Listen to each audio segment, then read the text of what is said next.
Hi everybody, it's Jen Sheffer and welcome to today's training tutorial. Today we are going to be taking a very detailed look at the Seesaw Activity Library. So this training is designed for those of you who are brand new to Seesaw activities. Maybe you have a little bit of experience, but you'd like to learn more. So this is the training for you. What we will be doing is looking at the library, our school district library, as well as the global Seesaw Community Library of Activities.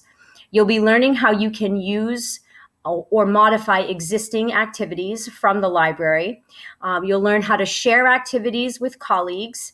And I will mention that there is an update to sharing activities with students that is coming out on August 14th. So there'll be a follow-up training to that once that once that new update is released. We're also going to look at how we can organize activities by putting them into collections.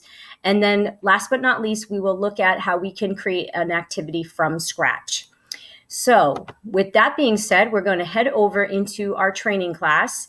And when you are inside a Seesaw class to start, you will click on the plus button here and you will select the middle assign activity button. And once that loads, you are going to be taken by default into your library.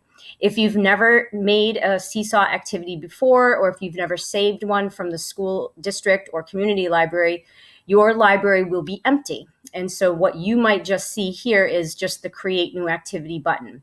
But you can see here, I have lots of activities. In fact, I have 335 activities. I have not made them all from scratch. Quite a few of these are pre-existing activities, which I've saved into my library. And we will cover how to do that. You'll also notice down here on my homepage of my activities here that I have collections.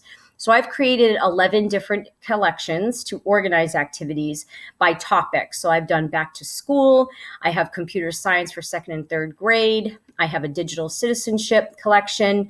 I have a sentences for third grade collection. So as you can see here, there's a really nice, neat way to organize your activities by topic. So what we'll start off by doing is looking at the community library. That's the first thing I'd like to show you. If we go into the community library, these are activities that have been created by Seesaw ambassadors. So they've been vetted by the team, by the folks at Seesaw, and they have very strict criteria actually to be put into the community library. So rest assured, as an educator, if you are pulling something from the community library, it is very high quality. So what's fantastic about the community library is its filtering features. You'll notice here we can filter by grade level. So we collect the drop down. We have all the way from pre-K all the way up to 12th grade. But I'm just going to hang out here in kindergarten.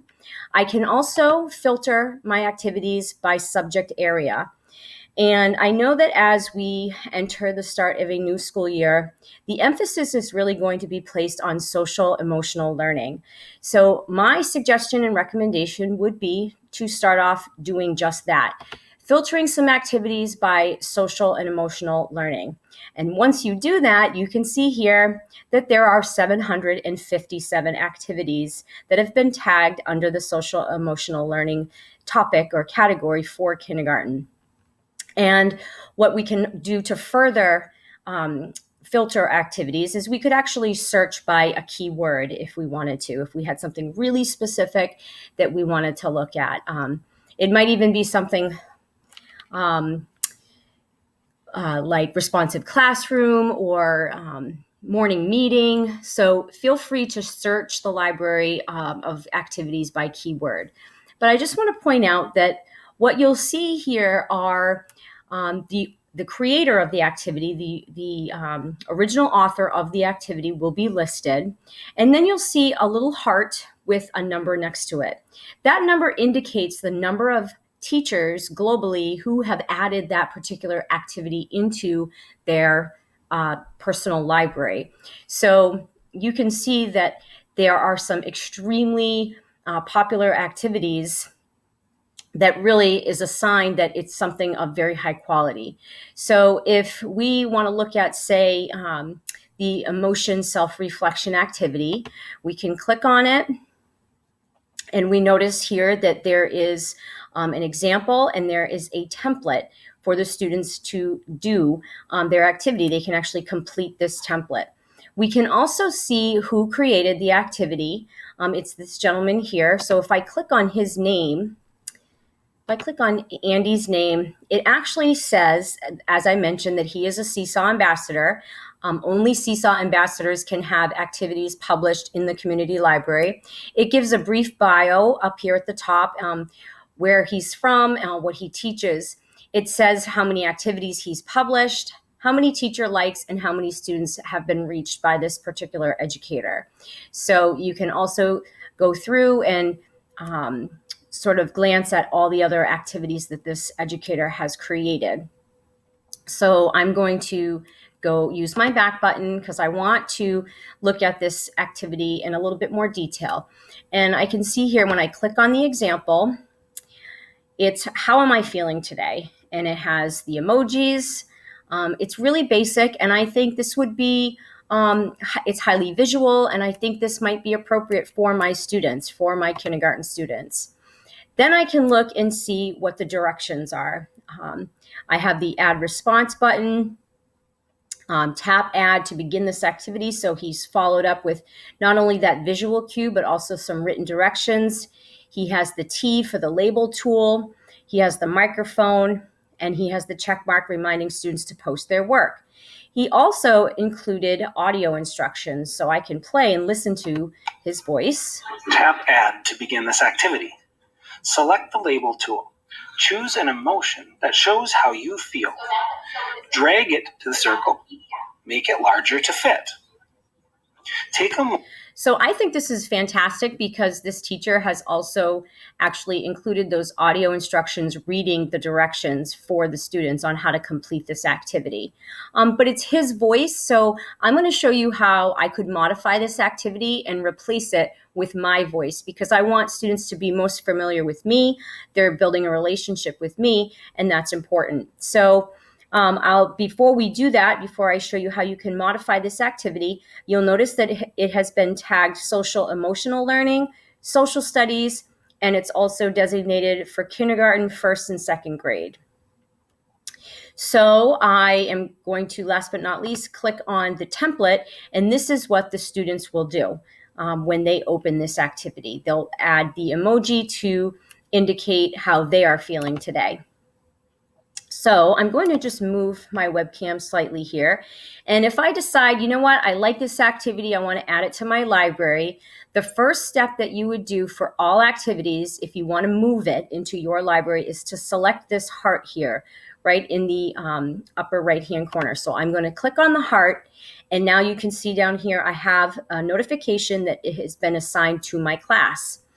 While we're here, I'm going to show you exactly how you can assign it to your class without any modification whatsoever. So if you found an activity, you like every single thing about it, you like the name of the activity, the directions, the template, it's perfect as is, you want to just assign it right away, you would just simply click on the green assign button. Now, all of your classes that you have will appear here. So you can select whichever class, multiple classes at once that you want to receive this activity, that you want to send to them. So I'm going to just go back in my kindergarten class. What I can do before I assign it is I can actually click the Edit Students, Folders, and Skills button. And here's another incredibly powerful feature of Seesaw is that I can differentiate the activities that I send to my students. So if I only just wanted one student to get this activity, I can click on that one student. In a future training tutorial, you will be able to see how you can add this activity to certain folders that you create, and you can also tag it with various skills from standards. So that is how you would select the student. If you want all students to receive the activity, you can just click on the check, all students in kindergarten will receive it. Then you can click on the green check mark. Now, the other fantastic feature of Seesaw activities, I'm going to just click on that once more, is the ability to schedule them. So I can click on schedule, and once I do that, I'm asked, when would I like to assign this activity? I can assign it immediately, or I can click on assign on a specific date and time.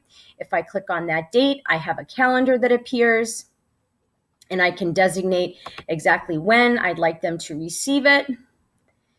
So I'll say the 15th, and then I can specify the time as well. So it's either a morning time, or I can do an afternoon time. And once I've done that, I can click on the check mark, and the designated time is selected. I probably wouldn't want to select 11:45 p.m. So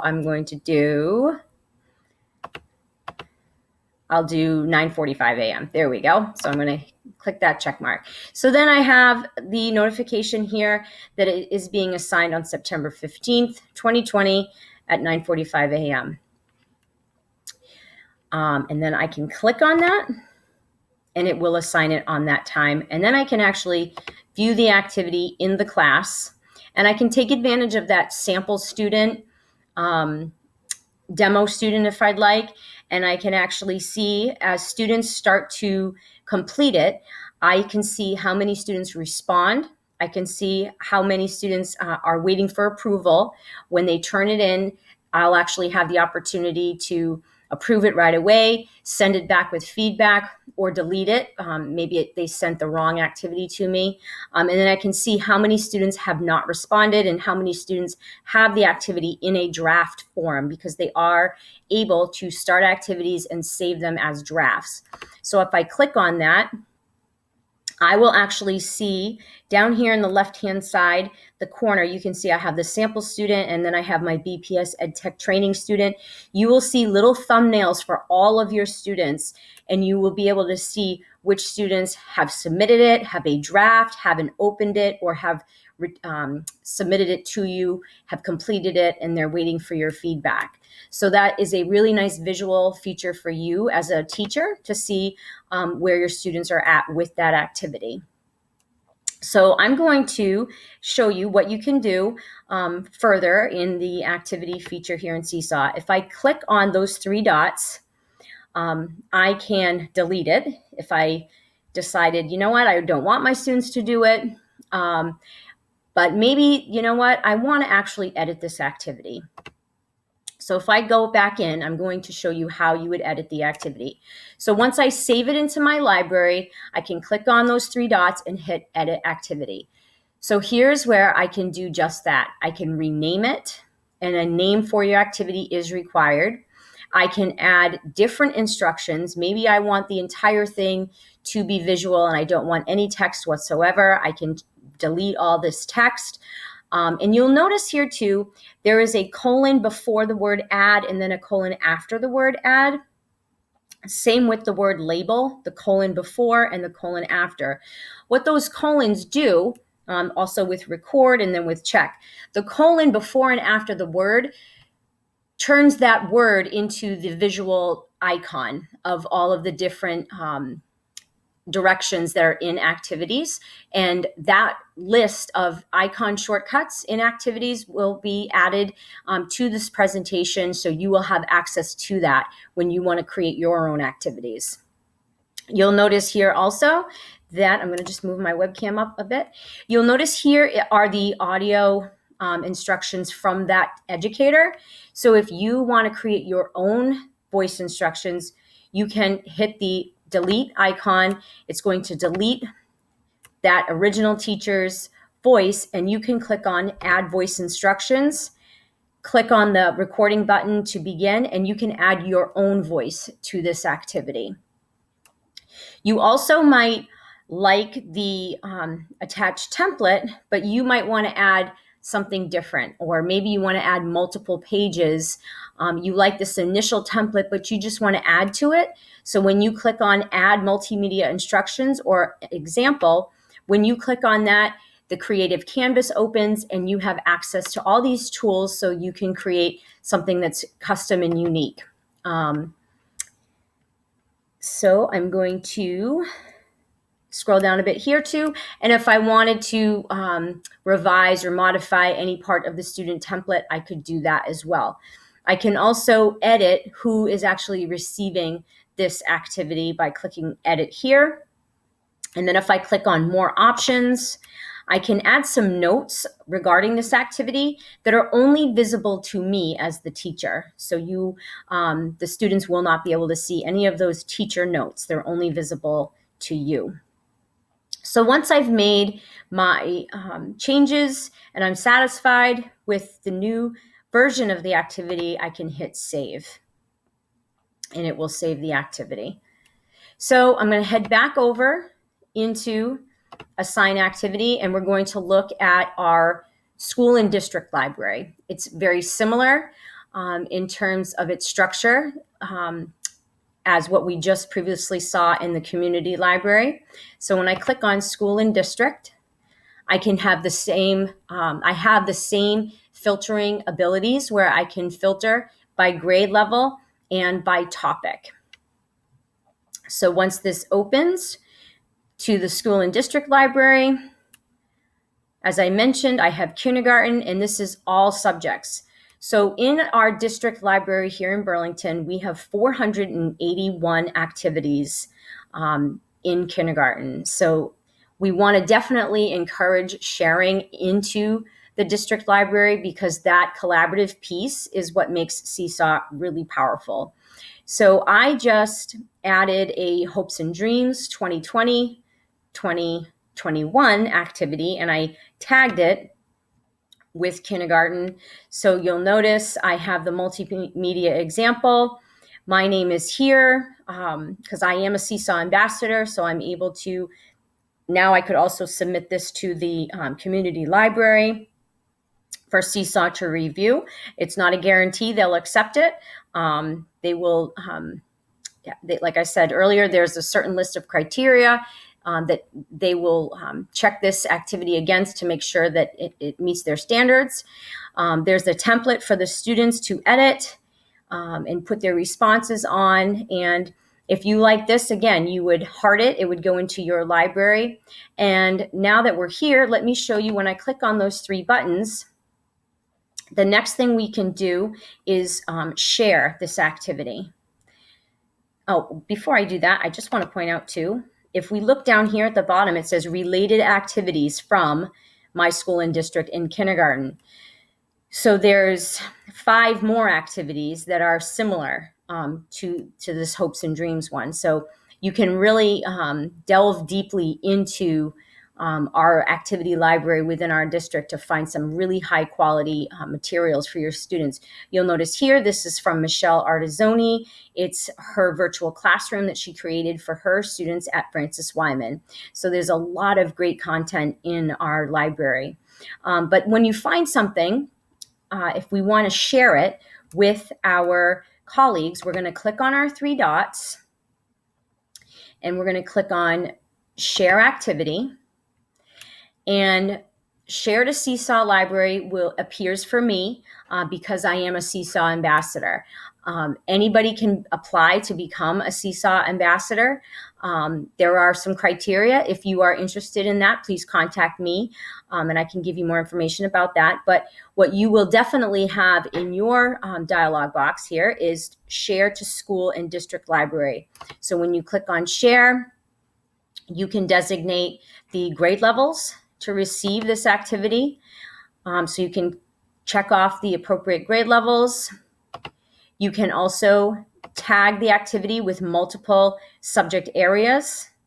So anything really that students are doing with technology could also be classified under digital citizenship.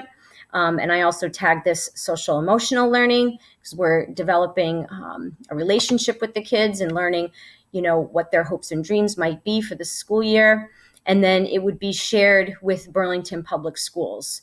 So once it's there, I've already shared it. So you see here, I have the remove button, but you will have a share button and it will be into the district library. If you don't want to share it in the district library, I really hope you do. It would be wonderful for your colleagues to have access to anything you're creating. But if you want, you can also email it to specific teachers. So you can click on select teachers, and you can scroll through and select whichever teacher you want to receive this activity. But I would recommend the best sharing method is through adding it to the library. You can also share it on social media if you wanted to. I actually don't ever pursue that option. I just put things in the library. The other thing you can do is hit copy to get the teacher link. Then you could paste that link, and that's just for teachers. That is not for parents. That is not for students. It's only for your colleagues. So you can send that link to your colleagues via email. Seesaw, I'm not sure if I mentioned it already, but Seesaw is updating sharing capabilities with students. So there will be a link to share with students, and that's coming August 14th. So stay tuned for a follow-up tutorial on how we can share links to activities with students. So we're super excited about that. The activity embed code, to be honest, I never use this. So if you want to copy that into maybe a blog or a website, you could do that. But really, I just stick to sharing it in the library.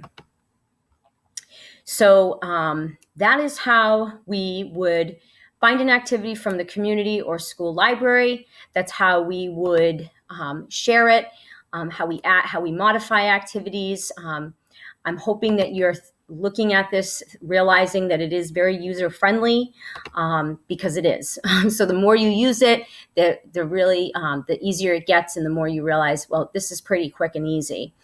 So we're going to head back into the activity library for the final piece of activities in Seesaw, and that is creating an activity from scratch. So if we were here and we wanted to do that, one of the things that might happen to you as you're looking through the library is you will get inspired and say, you know what, I'm going to create my own. So the way you would do that is you would click on create new activity right here on the left, and it would be an activity name. And I'm just going to do all about me. So I'm going to say, I always start off with tap add. I can just say tap add response to open the template. Use the photo tool to take a selfie. And then I'm going to say use the label tool to add emojis that are all about you. So I'm going to add some voice instructions. Hi, boys and girls. I'd like you to press the add button to add your response to the template. I would like you to use the camera to take a selfie and use the text tool to add emojis that will tell me all about you. So there's my voice recording. And it's going to be processing that audio. And now I can add multimedia instructions or an example. So I'm going to just do this really quickly. I'm going to open the drawing tool. I'm going to add a background color.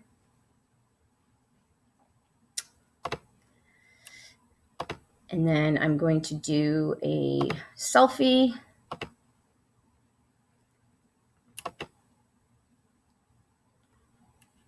All right, so now I'm going to, remember, I'm making the multimedia example now for my students. So I'm going to move this. I'm going to add the text, all about me. And I'm going to move this right here in the center. I'll change the style of this.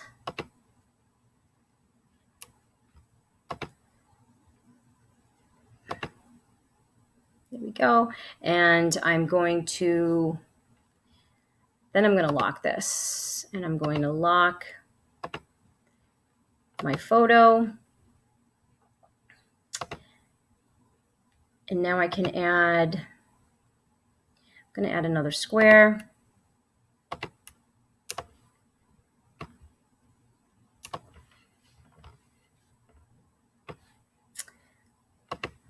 Make this white.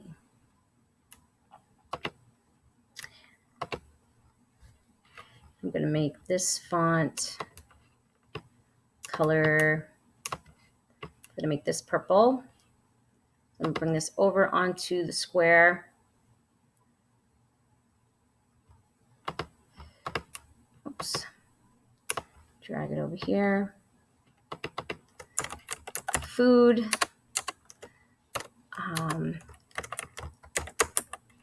Family. I'm going to say holiday. Just some quick favorites that I want my students to tell me. And they'll have their emoji keyboard on their iPads, and they love doing activities like this. So I'm going to use my emoji keyboard Chrome extension. I said, what's my favorite food? I really love pizza, so I'm going to copy that. I'm going to paste that in here. Can drag it over here. I could add multiple food emoji. My family. I'm going to go into people. And I have a daughter. I have a teenage daughter, so I can't believe that. That doesn't look like a teenage daughter. That's not the one I picked, but that's okay. I'm just going to drag her there. And then I'm going to look for, let's see, maybe holidays. I love Halloween. I'm going to just not do a reminder there. I'm going to copy that. I really love this emoji keyboard extension that I found, so hopefully you will give it a shot and you'll like that too. And there we go. So I can add all kinds of bells and whistles to this template, but this is my multimedia example for kids. Remember now, though, that we have the video tool. So I have this picture. I'm going to just unlock to move. And I just can't help myself, but I do just need to encourage as often as possible getting yourself on video and modeling for students that, it's okay for them to use video as well. So it's not every student wants to be on camera. Not every teacher wants to be on camera, but we are in a place where being on video is more and more common. So if I click on video, it's going to count me down.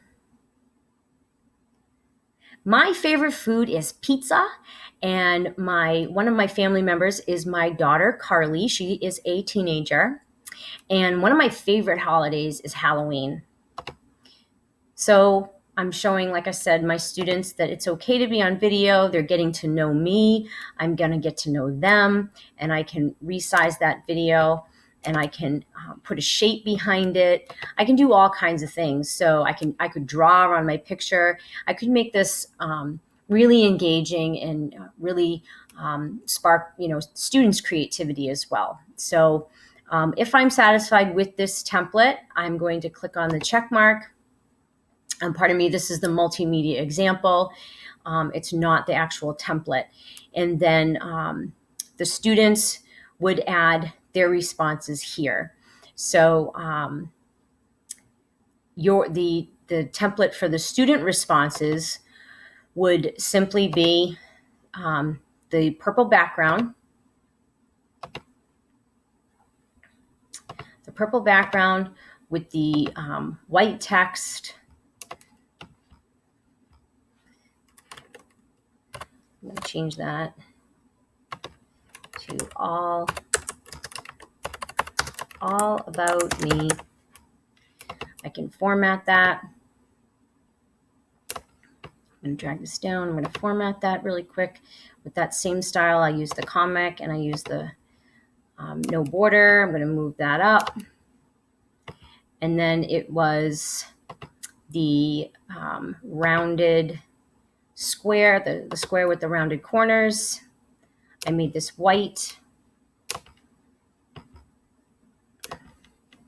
Make it nice and big for my young learners. I think the bigger the better for them. And then we asked them to tell us their favorite food, their family, and their holiday. And what you might do too is go back into your emoji keyboard on the student template, and you might go to objects and use the camera emoji to put this camera emoji here. Or you might want to use the exact Seesaw camera icon. So if you did a quick Google image search for Seesaw camera icon, you would get this exact camera icon. Or for your learners who are new to Seesaw, you can take this arrow and we can turn the arrow. Now I'm on my, there we go.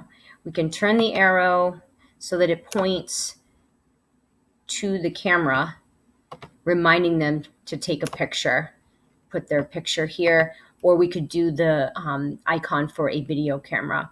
So when we hit the green check mark, we have now added a template. So we have a completed multimedia example with both a photo and a video and the emojis. And then we have the template for the students to do their own work, and that will get submitted to you. So I hope this has been a helpful overview, crash course, if you will, training tutorial of Seesaw activities. I'm going to go ahead and save this. And the beauty of this is that you can always go back and edit. So when you're first starting out with creating activities, I would highly encourage you to keep it simple, keep them aesthetically clean, so that especially with young learners, kindergarten, first grade, second grade, they can get very distracted if there's too much on the page, just like they can in real life. Keeping it really simple, keeping those directions visual, using those visual cues, because the whole point of this, just like with everything else that we're teaching them, we're really trying to encourage independent use of the tool. We're trying to encourage independent learning. And the more repetition we can have with taking pictures, recording video, recording audio, adding simple text, the more our students are developing not only digital literacy skills, but all the other skills that we are incorporating into this digital experience that they're having: the reading, the writing, the self-reflection. And Seesaw is a really powerful platform to do all the things that we want to do in the classroom, even when we can't be physically with the students. So we can extend the learning way beyond the walls of our classroom. We can keep connected with our kids when they're at home. And I hope that these Seesaw activity libraries, this training tutorial has given you some exposure that you haven't had previously, and that you're excited to try it. As always, please don't hesitate to reach out to me or any other member of the BPS EdTech team. We are here to support you. We are here to collaborate with you, to encourage you and work with you on developing curriculum materials that are engaging to your students, that allow them to demonstrate their learning in a variety of ways. And I really appreciate you spending time with me, and I hope you've learned a lot. And thank you very much for watching, and I'll see you soon.